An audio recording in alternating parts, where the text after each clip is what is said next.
this offense a bit. Marquez, I'm glad we got that straightened out. Yeah. Marquez Valdes-Scantling. How are you, man? I'm great, man. I'm great. Do you correct people if they say Marquez? Yeah, all the time. It's important, man. People should know how to say your name, especially if you're in media. Like, that's your job. Yeah. You know, so I feel like that's important to be able to say someone's name correctly. Yeah, I was asking our guy, I'm like, can I get some verification? Because I've heard it pronounced both ways over and over and over. Yeah. So, anyway, good to have you here. And we were just talking during the break about where you were coming from weather-wise and what you experienced today. Yeah, man. You know, I came from Florida, so I live in Tampa now. And I left when it was 80 degrees, and I got here, and there's ice falling from the sky. So it's all Welcome good, to Seattle, Marquez. It's all good, man. I played in the Midwest majority of my career, so the cold is no new thing to me. But, I'm excited about it. Well, we were asking you about what do you think about Seattle and everything, and you've been here for 2 hours. Yeah, I haven't got to see much. I saw the Space Needle, and that was about it. I saw some lake. I don't even know the name of the lake, but it was pretty. The sun was out, and then as we crossed the bridge, ice started to fall, so I was just confused. Yeah, that's a big part of the weather out here. You never know what's going to happen. Yeah. So have you played here before in Seattle? Yeah, I played here my rookie year, 2018. I think y'all beat us. It was like Monday Night Football. Packers versus Seahawks. That was my first time and last time in Seattle. So now I'm here, full circle. So do you obviously you've been in the league for a bit. Do you have friends on the team, people you know very well? So not currently on the team, but I grew up with the Griffin twins. Since we were 2-3 years old, so I got to see them, come here and live out their dreams, and obviously see them both get drafted here. I think that was a really cool story, really cool thing for the organization to do, and obviously they were hell of a players, and Shaquille's still playing at a high level, 8 years in, and then Shaquem is, one of my really good friends. He's hosting my fashion show down in Tampa in April. So, nice. We're still really close. I helped them coach their football camp last summer, and I see him out at the track at our alma mater at Lakewood High School coaching track practice. So we're still really close, and they're still really involved in our community. Marquez, what about like Sam Darnold and Clint Kubiak? I mean, have you intersected with those guys? So Clint actually was in New Orleans with me. So that's how I got here. Gotcha. When he decided to come here and leave New Orleans, he was knocking on the door and said, "Hey, come over here with me because I think you're a hell of a player. I think that you fit my system really well, and I think that you can come out and continue to do what you were doing in New Orleans, over here." I haven't got to talk to Sam yet. And so that'll be next on my list because he's kind of important for this. Yes, he is. Yeah, so having played against this team before and been here before as an opponent, what was that experience like for you, just the fans, the 12 stadium? It was super loud. And obviously, like I said, I'm a rookie at that time, so everything's loud. Lights are bright. Yeah. And it was, like I said, it was Sunday Night Football, so I think it was like one of my first Sunday Night Football games. And it was just a crazy atmosphere. And obviously we lost, and that sucked. But, just going back and 7 years ago, as a rookie, playing on Sunday Night Football was just a super cool experience, especially in a place that's so special, like here. You've caught some passes from some pretty good quarterbacks here. Man. Yeah. Tell us about that experience. I mean, as far as that goes, obviously, when I was coming out of college, I was like, man, I don't care where I go. I just don't want to go anywhere cold. And lo and behold, I went to the coldest place that you could possibly think about. But, that was my first thought. And then my second thought was like, I get to play with my favorite quarterback, which was Aaron Rodgers at the time. And he's, I got to watch him, as a high school kid and even as a middle schooler, playing on Sunday Night Football and Monday Night Football, being up on Chicago or Minnesota, whoever they were playing at the time, and so being able to play with him for 4 years and just learn so much from, how he sees the game and watch him win 2 MVPs back-to-back and, playing with Randall Cobb and Devontae Adams, just learning how to be a pro. That was just like such a monumental thing for me. I got the best wide receiver in the game teaching me how to be a pro, and the best slot in the game, arguably, to also teach me how to be a pro. And we've had our ups and downs, but, those guys are, like big brothers to me. And having those 3 men in my life as a rookie, I don't think I could have asked for a better situation. And then to be able to go from there to the next guy who's damn near the best quarterback in the history of football, going to Pat Mahomes and winning 2 Super Bowls with Coach Reed and the Chiefs.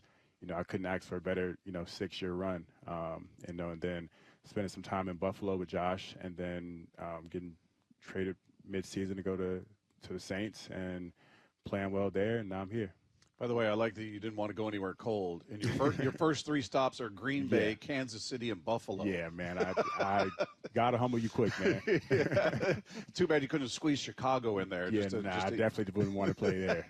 Hey, so for people that may not be familiar with your game or haven't had a chance to see you play much, how would you describe, how would you analyze your style of play? Man, obviously I've been in this league for 7 years now, and I put up some pretty big numbers with stretching the ball down the field. Obviously that's a stat that has, gotten me to play in this league for as long as it has. And obviously I have so many other factors to my game that I can do.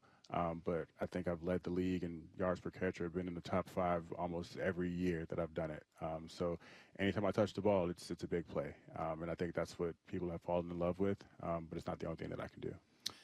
With all these different quarterbacks, could you tell how long does it take you to get sort of acclimated to like the kind of ball that they throw or what they like to throw? And I think that's just over time. I don't think it's necessarily like a time frame. Obviously, the first time that you catch a pass from a quarterback, it's like, all right, this is what he throws like. And then I think, throughout practice reps, you kind of see what he's comfortable with throwing and what kind of chances that he wants to take. And I've been with some guys that are willing to take all kind of chances. So I've seen it all. I've seen no-look passes from the other side of the field. I've seen behind-the-back passes. Literally, I've seen any and everything that you can think about. I've seen it done with a quarterback. So those are all Mahomes, right? No, I got that a lot from Aaron. Yeah, that's the no-look, and I've seen all that stuff with Aaron before I even seen it with Pat.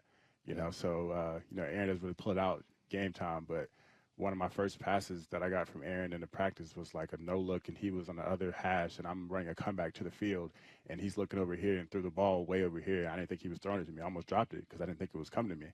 Like, I just wasn't prepared for it. So from that moment on, I was like, all right, well, this guy can literally throw the ball without even looking at me from anywhere. And, I think that's just something that I was just like, all right, well, now I know that. Be prepared at all times. And so it doesn't take long to kind of get acclimated with a quarterback, but you want to be able to just build that chemistry up as fast as possible. So when you come into a situation like this, and I mean, in life, you're incredibly young. In football, you're a veteran. Mm-hmm. Maybe someone would call you an old head. Yeah, definitely. So would you take on a leadership role? Do you look to talk to younger players, or do you wait for them to come up to you? No, I think that I think it's a bit of both. Because obviously I'm still trying to figure out everybody and still trying to learn, and we're all new here. But I think that me being, 8 years into this thing, it's super important for me to pass the knowledge that was passed on to me. Like I said, if I wouldn't be the player that I am today without the guys who passed knowledge on to me.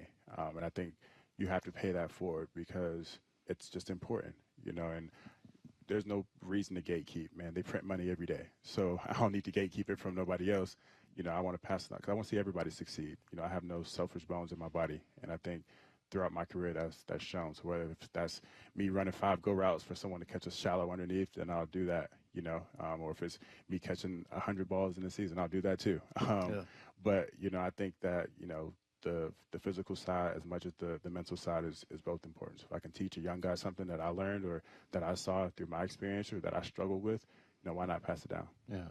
What was the experience like with Kubiak? Because you're in New Orleans, and that's obviously why you're here. But just the kind of offense that he runs, or just personal things. He comes from the Shanahan tree, right? And that's a very similar offense that I ran in Green Bay.